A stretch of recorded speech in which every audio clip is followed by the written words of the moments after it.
Hare Krishna, Radhe Radhe. Welcome to my channel. आशा करती हूँ आप अच्छी होंगी, स्वस्थ होंगे और मंगल में होंगे। बैसाख मास महात्म अध्याय 14। बैसाख मास महात्म अध्याय 13 में राजा हिमांग के हमने हिमांग का चरित्र सुना, उसके कर्मों का विवरण सुना। अब आगे पहले अपनी गणेश जी महाराज को याद करते हुए और अपनी गुरु महाराज को याद करते हुए बैसाख मास महत्तम अध्याय 14 का श्रवण करेंगे।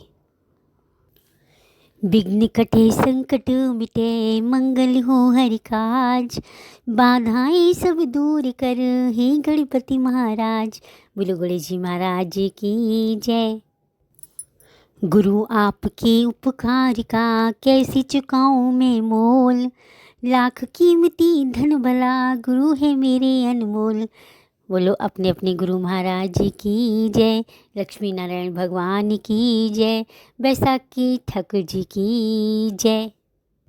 अब अध्याय 14 में अन्न, धन, दान, जल का दान का महत्व इस पिशाच की कथा से जानेंगे। आइए सुनते हैं।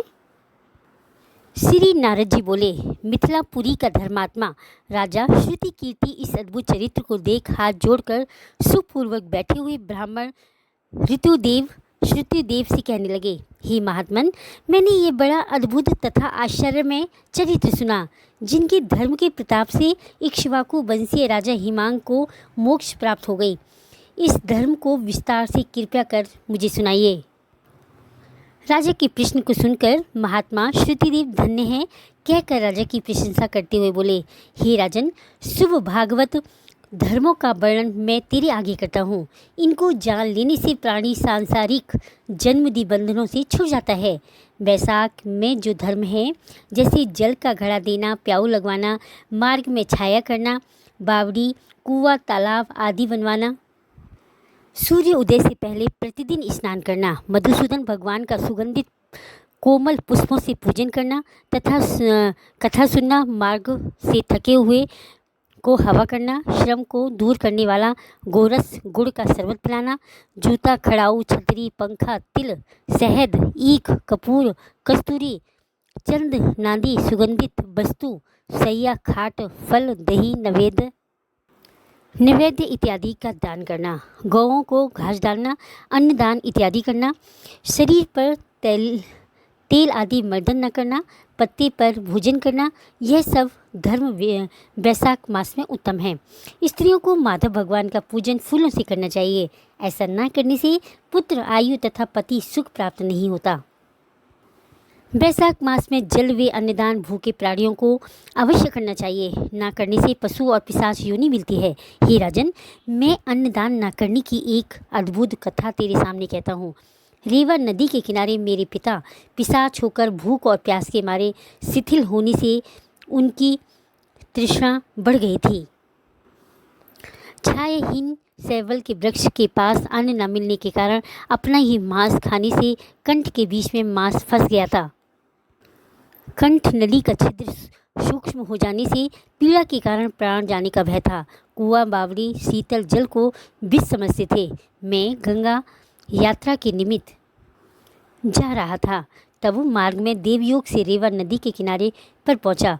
वहां यह अद्भुत दृश्य देखा कि सालमली के वृक्ष की जड़ में एक पिशाच भूखा प्यासा चिल्लाता हुआ अपना मांस खा रहा है। वह पापी मुझे मारने के लिए दौड़ा, परंतु मेरे तेज के कारण निहित हो गया। मेरे हृदय में दया उत्पन्न हो गई। तब मैंने उससे कहा, तू डर मत, कौन है, जल्दी बता, तुझे कष्ट से अभी छुड़ा दूंगा। मेरे ऐसे कहने पर अपना पुत्र मुझे जानकर वह कहने लगा कि पहले मैं अनर्त देश में भुवराख्य नगर में जन्मा था।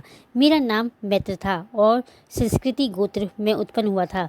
तप, दान, विद्या और यज्ञ आदि में मेरी बड़ी निष्ठा थी। मैंने संपूर्ण विद्या पढ़ी और पढ़ाई, संपूर्ण तीर्थों में स्नान किया।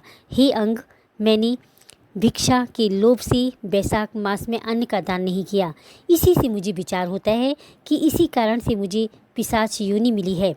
अब मेरे घर पर श्रुतिदेव नाम का पुत्र है, जो बड़ा ख्यातिवान है। उससे मेरी दशा कह देना कि तेरा पिता अन्न दान ना करने से स्वर्ग नहीं गया है और नर्मदा नदी के तीर पर बड़ा दुखी हो अपना ही मांस खाकर वृक्ष की जड़ में पिशाच बना बैठा है।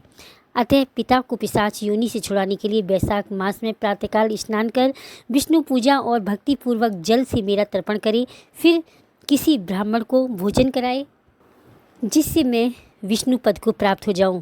यदि तुम मुझ पर दया करोगे तो तुम्हारा कल्याण होगा। अपने पिता की ऐसी बात सुनकर दुख के मारे उनके पांवों पर बहुत देर तक लकड़ी की भांति पड़ा रहा और अपनी निंदा कर नेत्रों में आंसू भर कहने लगा कि हे पिता, तुम्हारा पुत्र मैं ही हूँ। देवयोग से यहाँ आ गया हूँ। अब तुम्हारे बतलाए अनुसार यात्रा करके शीघ्र घर का मेष की संक्रांति में विष्णु भगवान के निमित्त अन्न अर्पण करूँगा। पिता की आज्ञा अनुसार मैंने तीर्थ यात्रा कर घर आ बैसाख के महीने में अन्नदान किया।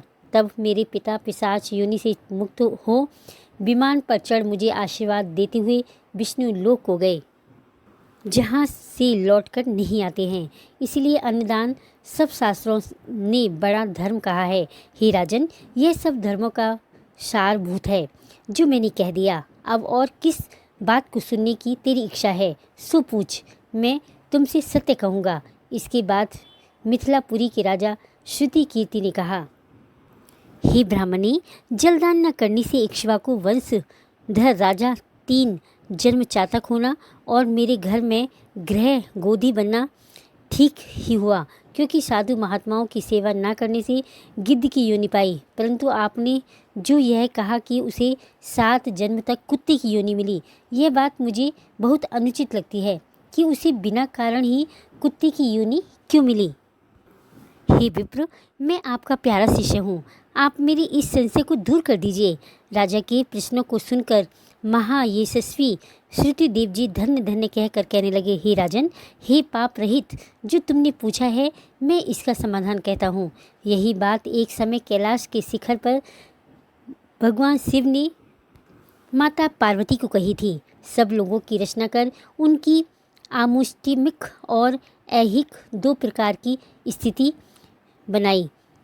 आमुष्टिमिक मतलब दूसरे लोक का निवासी और ऐहिक मतलब अस्थाई या लौकिक। हे महाभागे, जल सेवा, अन्न सेवा और औषधि सेवा, ये तीनों ऐसिक इस लोक की स्थिति के हेतु हैं। साधु सेवा, विष्णु सेवा और धर्म सेवा, ये तीनों परलोक की स्थिति के हेतु हैं।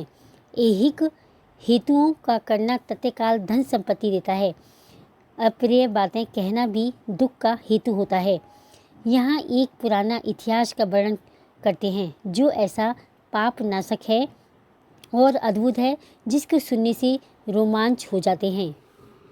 यज्ञ दीक्षा में उपगत दक्ष प्रजापति एक समय महादेव जी को बुलाने कैलाश पर गए। उन्हें देखकर उन्हीं की भलाई सोच महादेव जी ने उठकर आदर नहीं किया। शिव जी ने सोचा कि मैं संपूर्ण देवताओं का गुरु हूँ। स्वामी सेवक के आने पर यदि स्त्री के लिए गुरु शिष्य के लिए नहीं उठते, जो स्वामी स्वयं भद्रवादी यानी नौकर, सेवक, दास आदि के लिए नहीं उठते, उनकी आयु, धन और तत्काल नष्ट हो जाते हैं। इसलिए मुझे उठना उचित नहीं है। यह मेरा प्यारा ससुर है।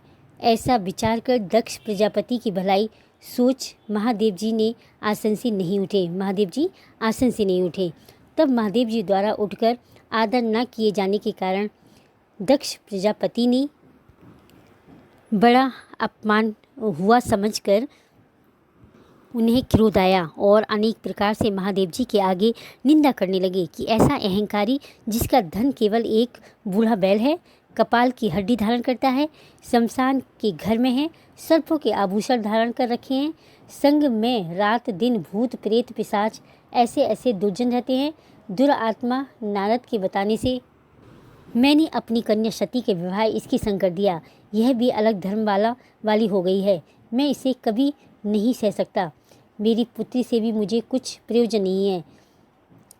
ऐसे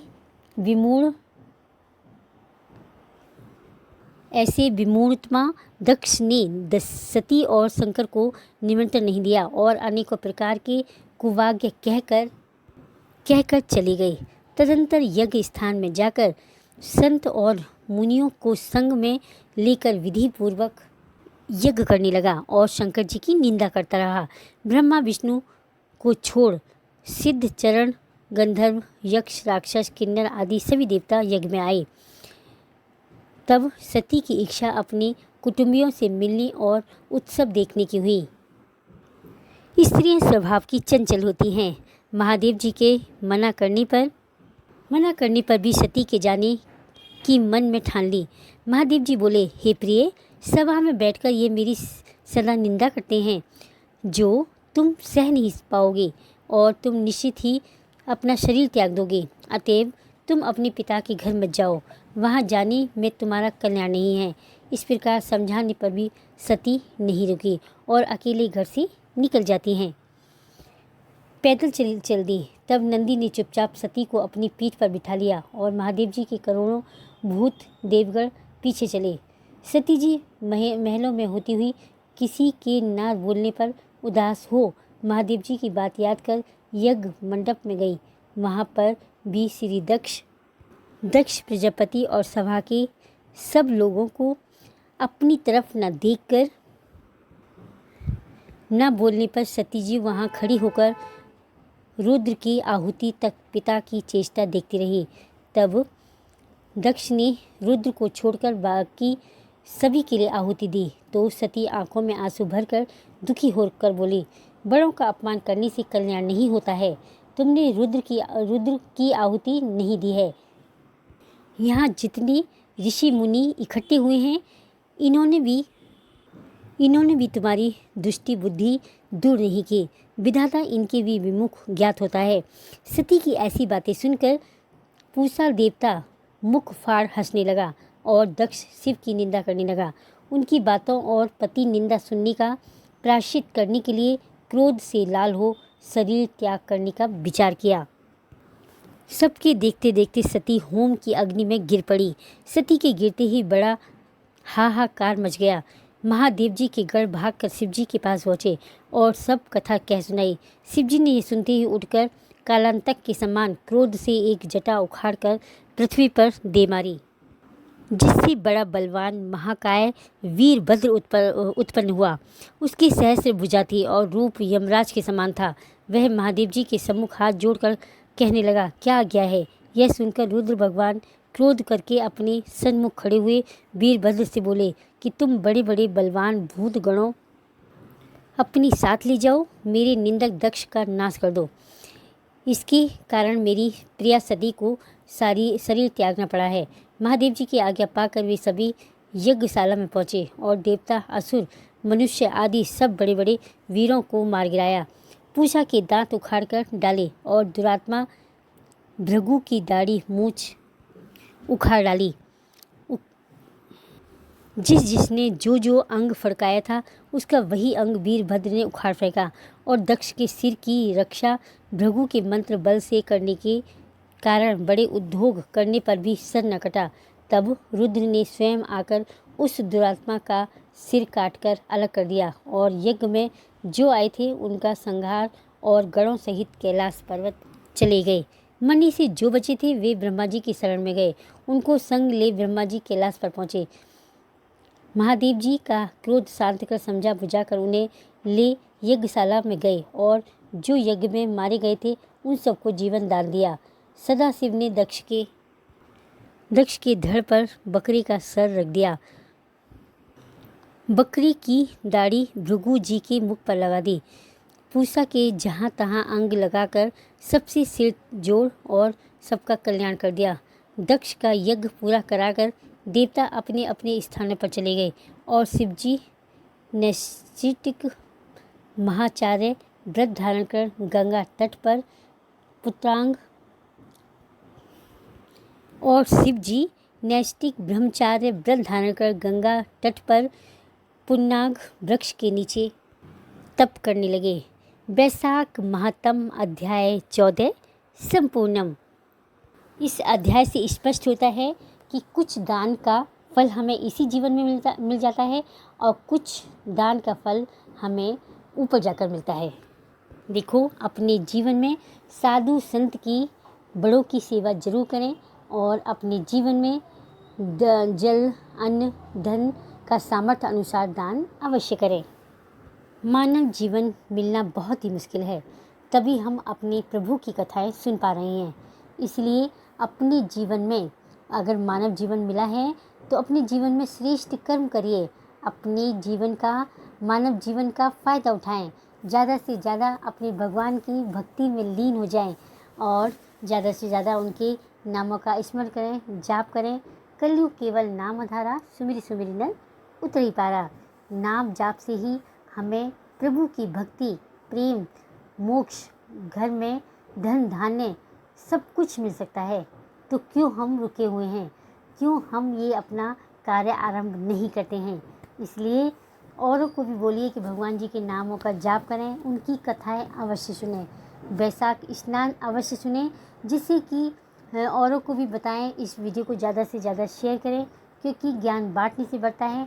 औरों को भी वैशाख महात्म का पता चले कि वैशाख मास कितना पावरफुल है और हम सभी को इसका उपयोग ज़रूर करना चाहिए।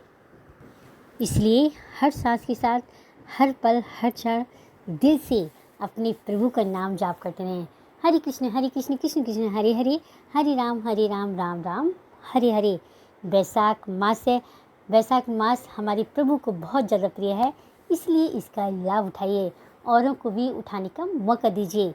ये कथाएं सबको सुनाइए। अगर वीडियो अच्छी लगी हो तो लाइक करें, कमेंट करें, मीनूज़ लाइफस्टाइल को सब्सक्राइब करें। हरे कृष्णा, राधे राधे। कल मिलते हैं एक नई वीडियो में। वैशाख मास महात्म अध्याय 15 सुनेंगे।